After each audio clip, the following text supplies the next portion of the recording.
What's the scariest encounter you've ever had with a stranger? It was a rainy afternoon. One of those when the sky turns gray and every drop seems like a reminder of how long the day was. I was tired, truly exhausted, and all I wanted was to get home. I decided to order a ride through the app, something I'd done so many times that I didn't even think twice about it. Simple, fast, and safe, at least that's what I thought. When the car arrived, something didn't match. The license plate wasn't exactly what the app said, it was similar. But there was a different number. I looked at the driver. It was a man in his 40s, with a cap covering his forehead and a smile that tried to look casual. But there was something off about her. Anna asked. For a moment, I hesitated. The tiredness and the rain worked against me, thinking maybe it was a minor mistake. I got into the back seat. The interior of the car was clean, too clean. There was no paper, no sign that anyone had been there. I really would use the car often. The air was thick, and for some reason I felt a knot in my stomach. Still, I tried to calm down. I'm just paranoid, I told myself. The driver started it, and at first everything seemed normal. He asked me where I was going. Even though I hadn't logged into the app, he repeated the address as if he wanted to make sure I knew exactly where I was going. After a few minutes, I realized we weren't taking the usual route. Why don't we take the main avenue? I asked, trying to sound calm. Oh, too much traffic, he replied. His tone was sharp, almost annoyed, as if questioning him was a mistake. My heart started beating faster. I looked out the window. The streets didn't seem familiar. There were old, poorly lit houses and barely any cars passing by. Do you live nearby? He asked suddenly. His tone was casual. But the question wasn't. I swallowed. It's not just the way home, I lied. I wanted to sound indifferent. As if his question was strange, then another one came. I lived alone. I felt my body tense. My instinct was screaming at me that something was terribly wrong. I tried to answer neutrally, but my voice trembled a little. I don't live with my brother, I said quickly, hoping that would immediately dissuade him. Instead, I could see him through the rearview mirror. He was watching me in a way that I couldn't describe, like he was assessing something, like he was trying to decide what to do next. For a moment, I thought about asking him to stop and getting out, but we were on a deserted street. Where would I go? There was no signal on my phone, and I had no idea where I was. I tried to calm down. Maybe I was just being paranoid, overreacting in my head. But then he said it. You know, you're lucky to have found me. There are some very dangerous people around here. The words were normal, but the way he said them wasn't. It was almost like a warning, but it wasn't others but towards himself. I felt a chill run down my spine. It's still a long way off, he asked, trying to make my voice sound firm. He said, without looking at me for a few more minutes. The car stopped at a traffic light, and at that moment I knew I had to do something. I couldn't keep waiting. I couldn't trust that this would end well. Before I thought about it too much, I opened the door and ran out. I heard the driver shout something, but I didn't stop. I crossed the street almost without looking. While a car braked sharply and the driver yelled at me, my legs kept running, looking for any place where I could feel safe. I saw a convenience store open and went in without looking back. My heart was beating so fast I felt like it was going to explode. The employee behind the counter looked at me with concern. "Are you okay?" he asked, but I could barely answer. I looked out the window. The car had stopped in front of the store. The man was there, looking inside. My breathing stopped. For a second. But then he sped off. I called a friend to pick me up while I waited for the employee. He offered me some water and tried to make me feel better. "You should call the police," he said, but at that moment, I just wanted to get out of there. Later, I heard reports of a man with a similar car harassing women in the area. I don't know if it was the same man. But since that day, I've completely changed my habits. I always check the license plate before getting in the car, and if something doesn't add up, I don't ignore it. I reflected that night. I learned that instincts are usually not wrong. Sometimes, ignoring a feeling can be a mistake from which there is no turning back. Since then, no matter how tired or distracted I am, I always make sure to stay alert and trust what I feel. It was a business trip, the kind of commitment that never excited me, but that can't be avoided. I arrived at the hotel after a long flight and a day full of meetings, was exhausted, and I just wanted a comfortable bed to rest in. The hotel was simple, somewhat old, but clean and almost empty. I knew this because the lobby was deserted and the receptionist greeted me with a slowness that only quiet places allow. They assigned me a room on the top floor. I went up with my mom in the old elevator, which creaked slightly with each floor we passed. Upon arrival, I was surprised by how quiet the hallway was. There was no noise, not even the distant sound of a television or footsteps. It was as if I were the only person on that floor. The room was basic, with a double bed, a small table, and a window overlooking an empty parking lot. I locked the door, put on the extra deadbolt, and made sure everything was going normally. I took a hot shower, put on my pajamas, and got into bed. I was checking my phone when suddenly I heard a faint click at the door. At first, I thought I had imagined it, but then I heard it again, followed by a slight turn of the handle. My body immediately tensed. "Hello," I said, trying to sound more confident than I felt. There was no response. I got up and approached the door carefully, trying not to make any noise through the peephole. I didn't see anyone. I breathed a sigh of relief, thinking that maybe it had been a mistake, someone confusing the rooms. I got back into bed, but it wasn't long before the noise returned. This time, the doorknob turned more forcefully, as if someone was persistently trying to open it. I froze. I knew the door was deadbolt, but the sound of the attempt was enough to make my heart race. "He's busy," I yelled, trying to make my voice break through the fear. For a moment, everything was silent, but then heavy footsteps began to fade away down the hall. My breathing was rapid, and I tried to convince myself that it had been a mistake, that maybe someone had forgotten their room and gotten confused, but I couldn't ignore the uneasy feeling that had settled in my chest. A few minutes passed, and I returned. I listened for footsteps this time. They were lighter, as if someone was walking stealthily. My heart was beating so hard I felt any noise could betray my presence. Suddenly, a sharp knock on the door made me jump. Then I heard the handle trying to turn again. This time, I approached the door more cautiously. I looked through the peephole, but no one was there. Then, when I noticed something, the light in the hallway cast the shadow of feet right in front of my door. I felt a chill run down my spine. Someone was standing there motionless. My mind was torn between panic and logic. Maybe it was an employee. Someone from the hotel, I thought, although it made no sense. Why weren't they saying anything, making no noise? I backed away from the bed, grabbing my phone. I dialed the front desk. But no one answered. My only option was to stay in the room and wait. Suddenly, the sound of a key in the lock made me jump. It could be possible. I thought I had locked the door, but the door began to open slowly until the additional lock stopped the movement. The shadow behind the door remained motionless. "Who is it?" I shouted louder this time, trying to sound firm. Although I was trembling, there was no response. Fear turned to desperation. I approached the desk where a heavy lamp stood and picked it up, ready to use it as a weapon if someone managed to get in. Finally, the footsteps faded away. I didn't know how much time had passed, but I stayed by the door without moving until we were sure. "Can I help you?" she asked, showing no interest. I explained what had happened, my voice still trembling, but she simply shrugged. It must have been a mistake with the keys. "Maybe someone else had access to her room," she said. "How about that?" If that were a normal thing. I insisted on changing rooms. They assigned me one on the first floor, but the experience had already ruined any chance of sleeping that night. The next morning, while I was making the chart, I noticed that the receptionist was someone else. I told him what had happened, but he also seemed disinterested. "Perhaps someone wanted to break in by mistake," he said, giving me an awkward smile.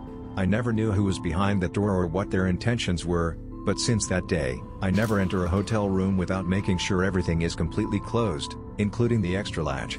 And if something doesn't seem normal, I don't hesitate to immediately go out and reflect. What's most frightening isn't what's happening, but what could have happened. Hotels, which should be places of rest, can become scenes of terror when the unexpected appears in the night. No matter how safe a situation seems, it's always better to be alert and prepared. Next story, it was a quiet night, but one of those with a silence that isn't entirely common. I had left work late. I was late than usual and stopped at a small, Modesto supermarket on the way home. I didn't have much on my list, some milk, bread, and maybe a bag of chips to go with my impromptu dinner. At first glance, everything had seemed normal. The fluorescent lights in the parking lot flickered occasionally, as they always did, and the place was almost empty.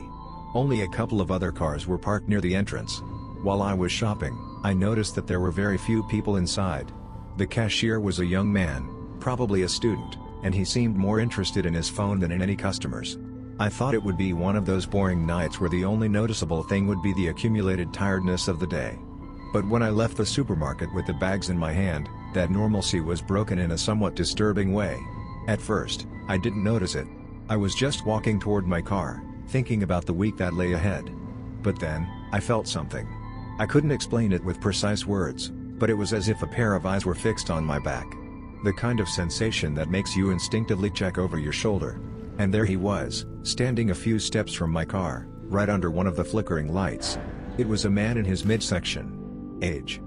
With normal, almost generic clothes, a dark jacket, worn jeans, and sneakers that looked like they'd seen better days. There was nothing particularly strange about his appearance except for one thing: he kept staring at me. His face didn't express anything in particular, neither anger nor joy, but that neutrality was what disturbed me the most. It was as if he were sizing something up, and I decided to ignore it.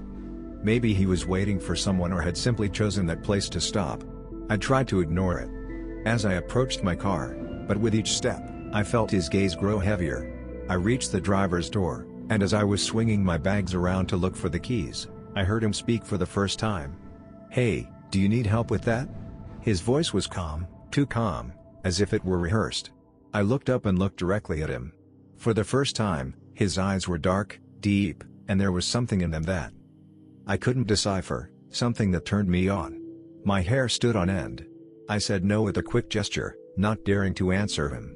I didn't want to seem rude, but I also didn't want to prolong the interaction. The man didn't move. He just stood there a few feet away, watching me. I stuffed the bags into the back seat as quickly as I could. It felt like my fingers were clumsy, like time was slowing down. I finally got in the car. I slammed the door shut and pressed the lock button. It was then that he took a step forward. I don't know why, but my heart started beating so loudly that I felt like I could hear it in my ears. The man raised a hand and gently knocked on the window with his knuckles. Not loud, not aggressive, it was an almost casual touch, as if he were knocking on a friend's door. I froze, unable to move, unable to understand what he wanted from me. "Are you okay?" he asked, leaning down slightly to get a better look inside the car. His tone remained calm. But there was something else in his voice. This time, something that wasn't quite right. I started the car in an almost instinctive movement. The engine roared, and in that moment, his expression changed. A smile formed on his face. But it wasn't a normal smile. It was too wide, too forced, as if he were trying to imitate an emotion he didn't feel. Something inside me screamed at me to get out of there. Not to wait another second. I hit the gas and pulled out of the parking lot as fast as I could. I looked in the rearview mirror and saw him standing there watching me walk away. He didn't try to follow me. He didn't do anything else, he just stood there in the flickering light.